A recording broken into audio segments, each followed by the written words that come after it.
Recording. Okay, we are recording. Thank you all again for joining us this morning. We really appreciate your bringing your coffee so that we can take this time together. We have some good information we want to share with everyone this morning. So we'll have some morning announcements like we're in school. And then we have our monthly brewing success video with ProTools. So we'll have content, and then I'm going to pass it over to our spotlight topic and speaker this morning. And as you have questions, feel free to throw them in the chat. I'm April Cleary. I'm Assistant Vice President of College Access and Community Outreach at College Foundation of North Carolina. This is me, how we look sometimes, right? Not today. So yeah, all right, let's get started with a couple of announcements. So one, we just found out late last night, kind of in the middle of the night, that FSA should have the option for students to make corrections to their FAFSA available early next week. There's a lot of stuff that they should have coming up available in April still, so I'm really hopeful that this date stays. So if you have students coming to you saying, I did my FAFSA, but I need to make some corrections, they should be able to do that early next week. Okay, so that's coming. All right. Congratulations to Ignite Online Academy in Durham for winning their first coffee for your office last month. So that gift card went out, and thank you for joining. We really appreciate it. And as we know, you run on coffee. We all run on caffeine, right? Or most of us. Okay? Just as a reminder, these are all recorded, and they have their own playlist on YouTube, the virtual coffee breaks, and in the chat. Let us know where you are. Okay, throw in there what school you're with, or county, or city. Let's see how far across the state we can get. So I am hailing from Wrightsville Beach this morning. I am on the last day of the NACASPA conference, which is the North Carolina Association for Student Financial Aid Administrators. So we have gotten to talk financial aid. Been here since Sunday. So that's where I'm hailing from this morning. Okay. Couple things. Last month I shared that the save the date for college application week was coming, and it's here. So if you haven't gotten it yet, we'll get it out to you. We also have this available in Spanish. One thing I think would be great for you all to know is the dates. It's not a mistake. We are going into the weekend this year for the first time ever. Looking at the student surveys from last year after college application week, they obviously want it offered into the weekend, sports and different things that kept them from doing it during the week. But there were a lot of caveats to get it to work. So we needed all of the colleges who waive fees to say yes to extending through the weekend, because we could not have some colleges stopping on Friday and some stopping on Sunday, and the confusion would be too much. But we got everyone except for one to say yes across the state, and we're making it work. There's not going to be a lot of technical assistance available over the weekend. We can't have staff come in to man the call centers and stuff and make them work over the weekend for that. But those institutions that will waive, which we'll announce that on October 1st, those institutions that will waive will be waiving through 11:59 p.m. that Sunday. So that's great news for our students. The other thing I wanted to share is later this month, actually I think it's next week at this point, Thursday, April 18th at 9 a.m., we have a program that we're offering for educators. It's 5 CFNC resources to assist high school educators, and it will be heavy on ProTools and CFNC, and we will be offering CEUs. You can find that at cfnc.org/events, which I'll throw in the chat. And you'll also find our virtual career fair. I think this is our third virtual career fair. We'll have it on the same day at 3:30. So a great option. We're focusing on business administration and management. So lots of fun things going on. I'm going to do a new share here, and take us over, hopefully correctly, right, to the video and make sure everyone can hear it. First off, let's start with this. Can you see a black screen? That's what we want. Okay, and now I'm going to hit play. Hi, it's Constance, and welcome to another 5 Minutes Counselor's Guide with Constance. And today we're going to cover financial literacy. So, today with financial literacy, did you know the CFNC has a Welcome to Financial Basics for high school and beyond? Well, we do, and I'm here to tell you a little bit about it in less than 5 minutes. So, why financial basics? It's free. Did you hear that? Free. Let me say it one more time. It is free to any student in North Carolina. Financial Basics explores key money management topics that you can use right now. Your students can use right now. So, high school students receive a series of short courses that are mapped to North Carolina financial literacy standards. You all know that I used to be a school counselor, and that rings in my ear. It's mapped to the North Carolina financial literacy standards. So we all know how important that is when you're doing your lesson plans. So college students also can receive this as well in a single comprehensive course. But today we're focusing on you who work with our high school students. One of the wonderful things that we have is a teacher's tool, and it includes more information for you to learn more about our financial basics for high school. With student-specific tracking and advanced data reporting, it's never been easier to tailor financial education curricula to a specific need for your classrooms and to help your teachers. And guess what? It's even available in Spanish. We get those calls. And so I'm proud to say it's even available in Spanish. So, financial basis in the classroom. Did you hear me when I said that it can link with standards? Take a look. They even break it down for you. They tell you how it links with social studies. That's the game changer. Right here, I love when they lay it out for us.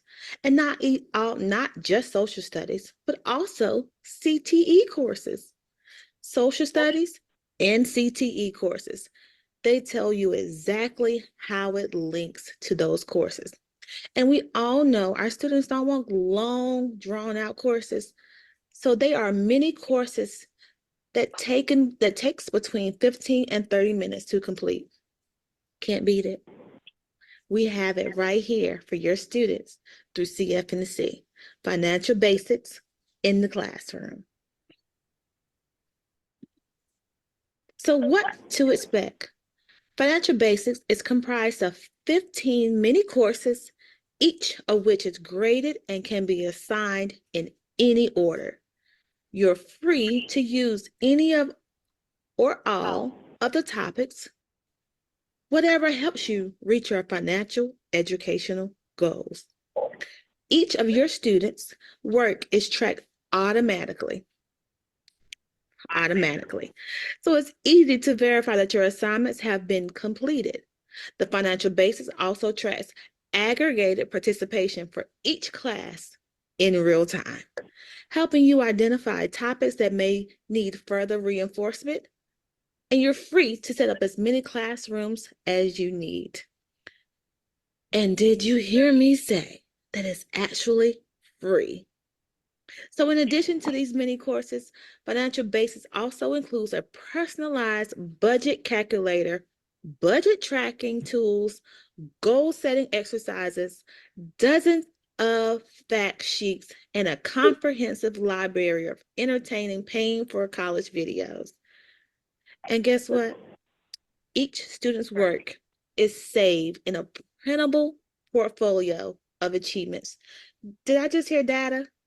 Did you hear someone say data? What you need every day while you're working? Data. It tracks your data of achievements right here. So how do you get started? It only takes a minute or two to launch your first financial basics classroom. So here's how it works. Sign up for a teacher account. You'll receive a classroom code after registration. Give this code to your students and ask them to register. You can then see their coursework and they get a certification status through your teacher control panel. Using financial basics with more than one group of students, create as many codes as you need. We're here to help. One of the last things I'm going to tell you that's going to blow your mind. Not only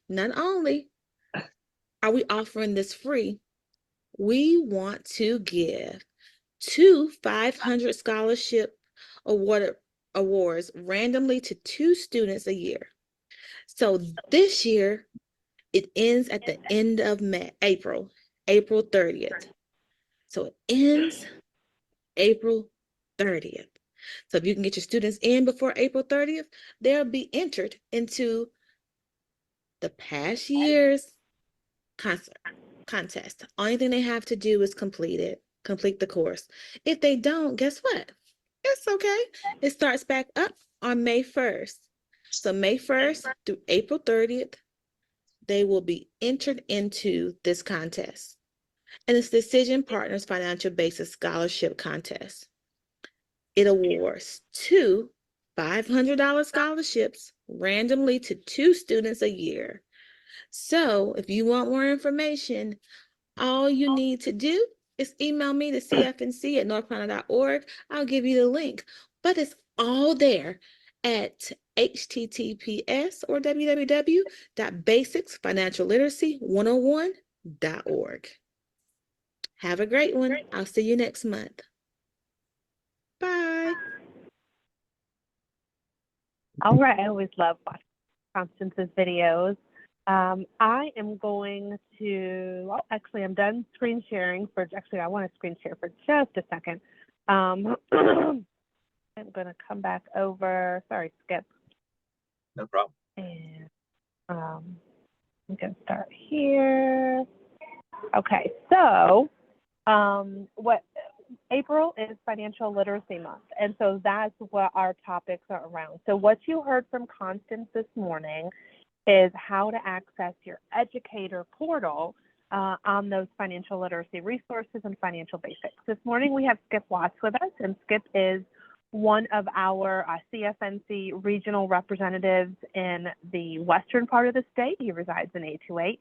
We are happy to have him with us this morning. I'm going to go ahead and let him take over, and he's going to be talking to you guys a little bit more about our resources. So welcome, Skip, and thank you so much for joining us this morning. Thank you, April, and happy Financial Literacy Month, and more importantly, happy virtual coffee break. It's our monthly Wednesday coffee break, and I'm really excited to be one of the featured speakers here.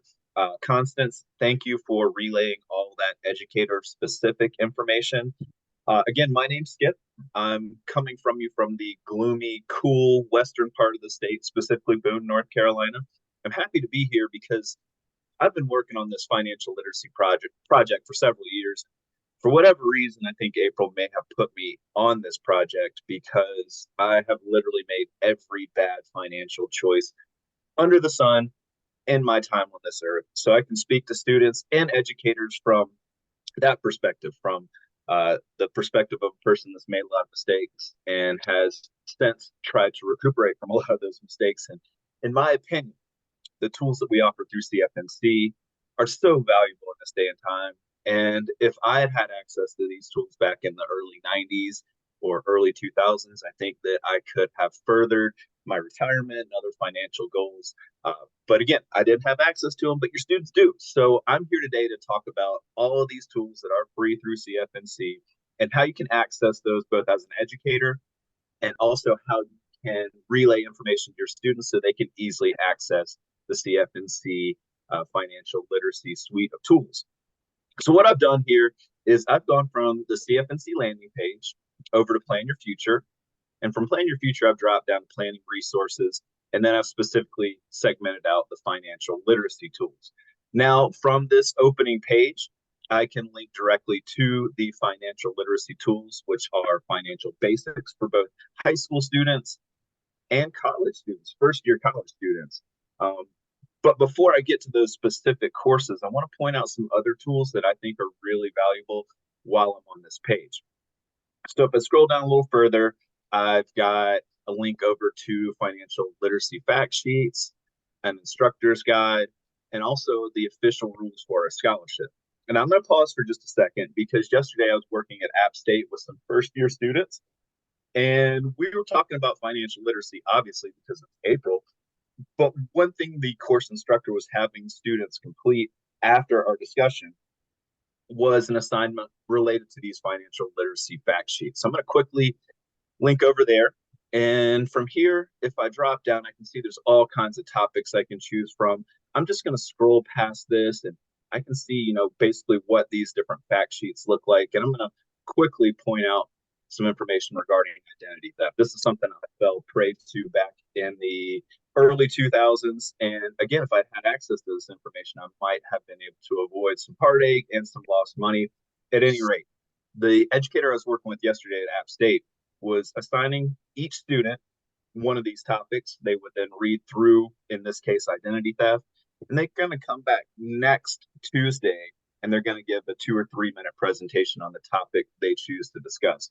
So in my mind, these different fact sheets are really beneficial ways to break out from the original course and expand your knowledge on a specific topic. In this instance, we're talking about identity theft. Now I'm going to roll back to the financial basics page, and I'm going to point out this instructor's guide for educators because there's a very helpful link to the information Constance had earlier. So if I scroll down, this is going to give high school and college educators an idea of what the course experience is like, what different course options there are to select from. And then if I scroll down past all these different course options, then you can access the administrative tools. And this is where you can actually see how your students are doing within the course, when they completed the course, what their scores were, if they completed the course, if they got that scholarship option. So if you just drop down, you can see exactly how to get started with this information, including a link to find your school's contact information, etc. So just keep that in the back of your mind. If you hope to implement some kind of lesson plan or some kind of financial literacy strategy this month, which I encourage you to do, please go through and read through that instructor's guide before you start planning out your lesson plans so that you can best obviously plan out those opportunities, but then you can strategize ways to keep up with your students' completion of the course. I'm going to roll back one more time to that landing page. From here, I've got a link again to Learn Your Basics. And if I scroll down a little further, I've got more printable resources that I just pointed out to. And I've also got some videos and games. Now, I'm going to take just a second to point out the practical money skills link that we work with. This is one of our partners in this whole financial literacy endeavor, and they help us to offer various games that students may or may not be interested in. Now, first and foremost, these first two games are really designed for ages 3 through 6 or 6 through 9. So that's not necessarily the population we're working with today. But if I scroll down a little further, this financial football is a wonderful resource for high school students and for college students.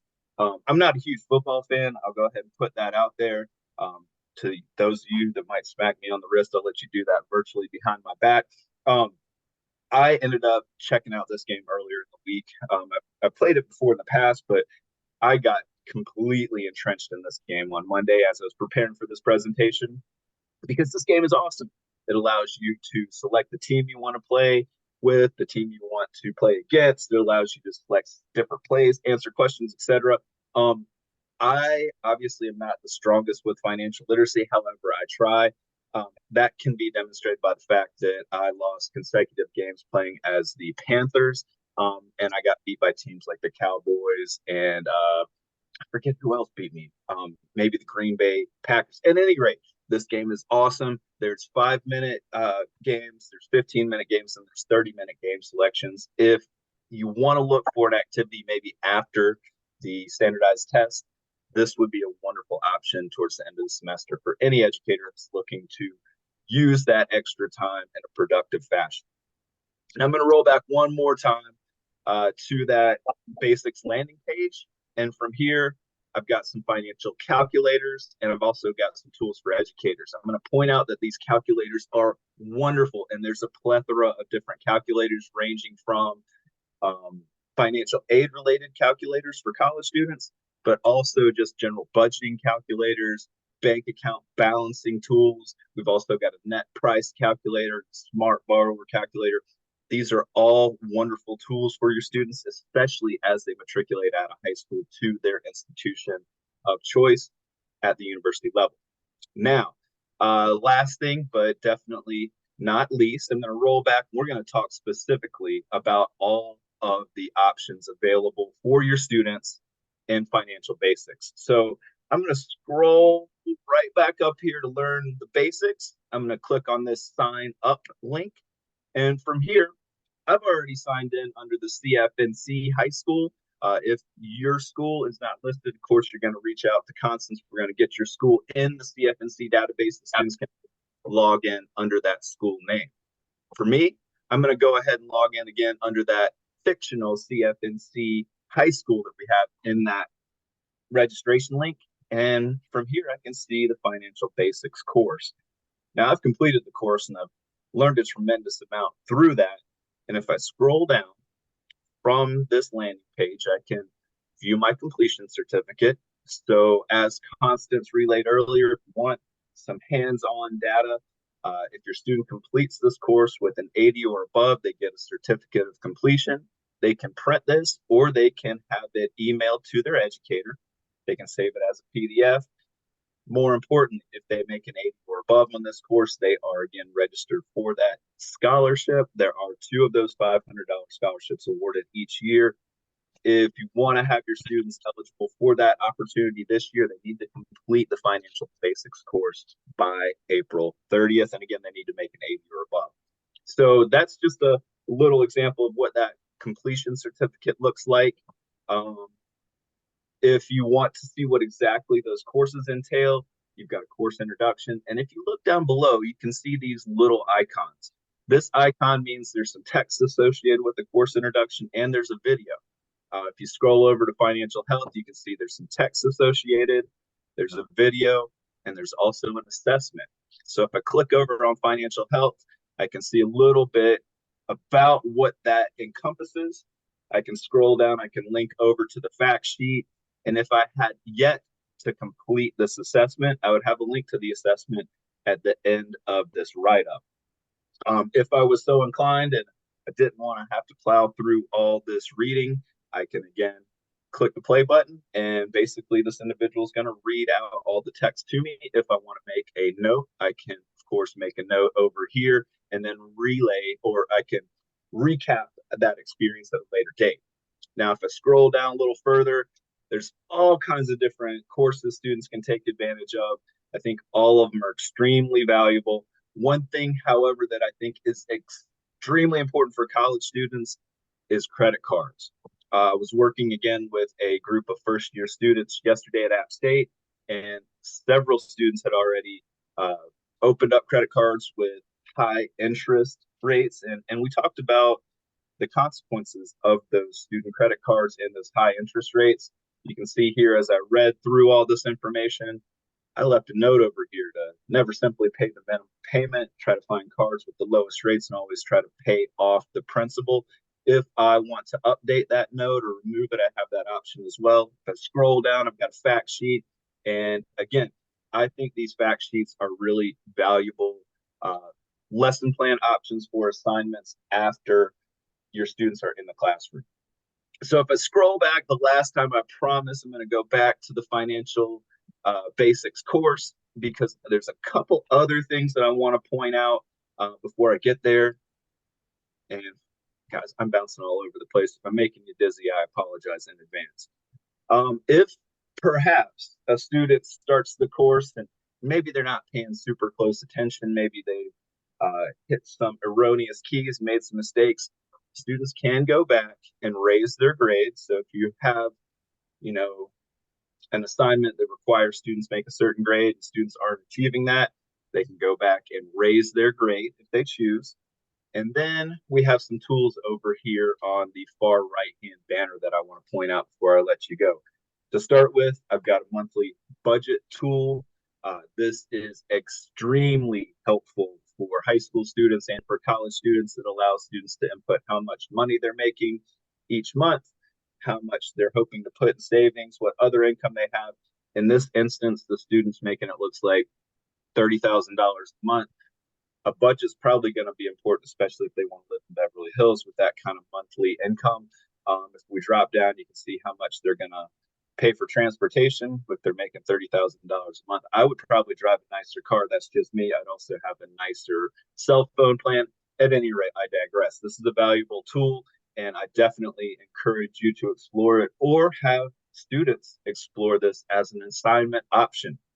Now, from the monthly budget tools, if I scroll down to financial goals, this is more of a proactive mindset tool.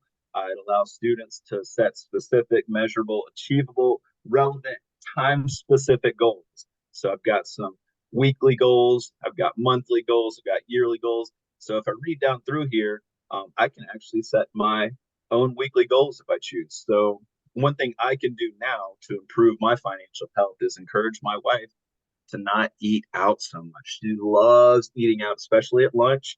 And that's something we work on. She would counter me and say, well, if I'm not going to eat out so often, then you need to get rid of some of your motorcycles. So we have a balancing act in our relationship that we have to work through. And again, I put some comedic entries in there. Now I'm going to scroll back one more time, and I'm also going to point out the course notebook. If students are inclined to making notes, which I am, they can go back through and they can see the notes that they made throughout their experience. They can remove those notes or they can update them. It's just a wonderful way for students to revisit all the course tools on the CFNC Financial Basics piece. Now, from here, if a student wants to change out their preferences from the landing page, they can, and they've also got just a basic breakdown of how Financial Basics works. So that's Financial Basics in a nutshell. I think it is a wonderful free tool that we really need to push students towards completing. More and more students are graduating from high school and immediately getting themselves in financial trouble, whether that be with credit cards or buying a car that's too expensive, or maybe possibly borrowing too much in the form of a student loan to pay for a college experience. I'm of the mindset that we have to encourage students proactively to develop some strong money management skills and financial literacy before we let them out into the real world. These tools are designed to do just that. And again, they're free. If you guys have any questions, I encourage you to reach out to Constance or reach out to your CFNC regional rep. There are various links through all this information on how you can contact us, and we'll get you started with this. From now, I'm going to open this up to any questions that the audience has, any concerns, and then we're going to let you guys go to drink some more coffee and finish the rest of your Wednesday off. Yes. And I'm going to mention two things that are in the chat. One is how could you use some of these tools with middle school? And I'm going to just mention something, and then I'll see if Skip has anything else. The Financial Basics course itself is really meant for high school students and college students, so it's not really built for middle school. However, some of those other games that Skip showed, like financial football and the soccer one and the other ones, there's some in there that are good for middle school, and there's some in here that are good for elementary school. So the pig one, you scroll up a second, thank you, sir. The Peter Pig's money counter and the cash puzzler, I believe those are more elementary school based. Tell me if I'm wrong here. And no, then you're correct. You tell, okay, you finish telling about the others, the appropriate. Yeah, the cash puzzler in my mind is really directed towards ages 3 through 6. It's a puzzle game that allows students to piece together dollar bills and such. The Peter's Pigs money counter is really a lower elementary experience. I think it's great for kindergarten, first, second grade. It allows students to learn how essentially to count money. It's a very, very effective tool. Now, Financial Football 3.0, I think this is a wonderful tool for students, middle school all the way up to first year, second year college. I have to express how impressed I was with this game. The graphics are phenomenal. It also allows you to segment out questions according to the age of the student. So if you have a middle school group, let's say 11 to 13 or 14, you can have students complete questions design or complete the course design around that age group. So again, 11 through 14. Then there's questions designed for students 14 to 18. And then there's questions for students 18 years and up. When I was running through the course yesterday, I tried each individual age group, and I found it was appropriate. I actually struggled with the 18 plus age grouping questions. And what I found that was really cool is there's two different ways you can play this financial football. You can play with personal finance or financial literacy and small business. So if you have students that have expressed some entrepreneurial interest, you can have them play this financial football as an individual coming from the small business perspective or from the financial literacy perspective. It's an awesome tool, and I think that's really the best one for middle school students. What other questions do we have? We have another, which I'll come up to. I also put just like, so these financial football and all this is on practicalmoneyskills.com, and we link to it off from our site. But they have, if you browse Practical Money Skills, they have some good other free resources. And then also BizKids, which is the Employees Credit Union stuff. Yeah, BizKids has got some really good stuff too. So back, 75,000 years ago, we used to carry around the BizKids CDs. They would come in and give us a whole pack, and with the reps, we'd carry them all around and bring these DVD things with us.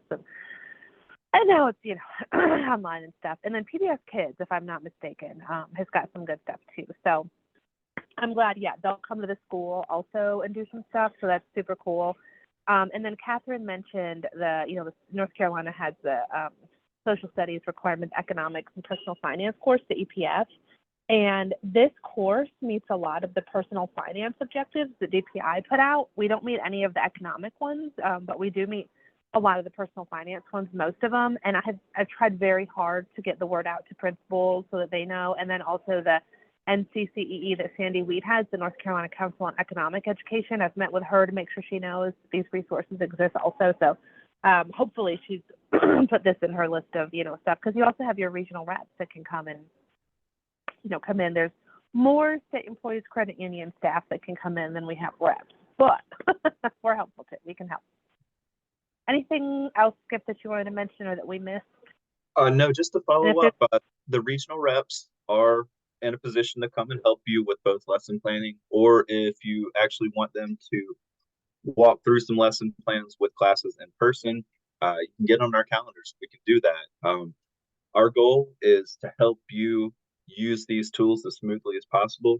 So there are regional reps around the state. If you're not familiar, we have two on the western part of the state. We have a rep that represents the Raleigh-Durham area, the Greensboro-Winston-Salem area. We have reps on the coast for Wilmington and all the way up to the Dismal Swamp. We have some Spanish-speaking reps. Our goal is to make sure you all understand how to use these tools to the best of your ability, and also to help you implement different strategies to have a successful educational environment. These are all the different reps. This is when we were down in Wilmington last year in the late summer, early fall. You can see me in the back, positioned over by Dr. Juanes Ramirez, who is one of our Spanish outreach specialists. And then we have Amy Denton in the green. She's over in the far east. And then all the other reps, including April, are on the right side of that picture. Again, please, please, please feel comfortable reaching out to us. We're here to assist. All our contact information is over here on the right as well. You can see my contact information. I kind of represent the western part of the state from Boone down to Columbia. Devin McCarthy James helps me out on the western part of the state. She's from the Asheville area all the way down to Cherokee. And then as we move across the state, there's my other rep friends that are here to help. Yep. And as we're thinking about the western part of the state, I'm having a little bit of fun with the annotation. I'm not very good at it, and I have drawn a line through Juanes's face and skipped. So, sorry, guys. That's okay. Yeah. available on CFNC. You can Google also just, CFNC regional representatives, and you can find folks. So they're available, and Juana is on the western part of the state. Juana is on the eastern part of the state. Juana is back from maternity leave as of last week. So she is a week in, probably still digging out. So if you have been waiting for Juana to come back and hoping, you have your eastern side of the Spanish services back, she is officially back, but I don't think she's actually doing programming until May. So, all right. If there's any other questions for Skip, feel free to throw them in the chat, and he's here. He'll be staying with us our last, 5 minutes here or so. So if you need anything, let us know, and you'll always have an opportunity to unmute in a couple minutes as well. So thank you, Skip. We really, really appreciate your time this morning and knowledge. Oh, why is my annotation stuff still on the screen? How do I make this go away, guys? There we go. I'm erasing. This is new for me. There we go. Okay. Got it. Handled. Done. So, nothing of this should be new at this point, but I never really dug into annotation. I don't know, so we're getting there. Anyway, thank you guys. We really appreciate it. And I hope you have something planned for Financial Literacy Month. And if you're thinking, well, this is cool and all, but this month is swamped and we have our FAFSA drama and all of that stuff, put this on your radar, please, for next year. We'd be happy to come help you guys, or even connect you to local resources. Okay, so put in the chat, please, if there is something that you learned today that you are going to use to help your students, to, plan something. Maybe it's just you're going to push an email out to all of your seniors, tomorrow or Monday or whatever about the financial basics tools. It really is good information, and Skip isn't kidding. That financial football course, if you put in the age range that has you like over 18, those questions are tough. You guys should just give it a whirl. They're hard questions. They really are. So put something in the chat if you found something, and I'll take a look at the chat and see what we have in a minute. And I want to make sure everyone knows that our next coffee break will be on May 8th, again at 9 a.m. We'll have our very own, I say our very own because he's not really our very own, but in my heart, right, Danny? We'll have Mr. Daniel Jordan, who's also on here today. He's with the North Carolina Homeless Education Program. So he's going to be giving you some resources and talking a little bit about the McKinney-Vento and the SPOC program and wonderful things. Danny and I have gotten to do a lot of really unique programming together this year so far. And even just yesterday, I gave a concurrent session at this conference on that post-secondary level when we're working with our unhoused and students experiencing homelessness and food insecurity. So it's a great need and some great information. So he will be here with you next month. I will be on vacation, sadly. I will be out of the country. So we'll have a guest host. We're going to have Devin McCarthy James, which, if you remember, she was a spotlight speaker recently. So she will be your guest host. Make sure you bring your coffee. Make sure, you tell your friends. We're happy to have you, and see if you can win some coffee for your office. We really, really do give the coffee away. It's real. All right, so I want to look at the chat for a minute, and I want to see, we have a couple things over here. So Catherine says using it in the EPS class. Yeah, completely. It's a really good resource. It's fun. And the financial football, a great way to engage students, Lainey says, about financial literacy, emailing it to your EPF teachers, please. It's not like there's a list somewhere that we have that is the statewide EPF teachers, right? And who they are all across the state and their email addresses. If there was, I would shoot them an email, say, here's this if you want to use it. But we don't have such a list. So we appreciate you all sharing that out. And Skip, do you mind putting the financial, oh, there it is, never mind, you put it in. I just didn't scroll my eyes down far enough, I'm sorry. So yeah, we have the link in there again to the financial football.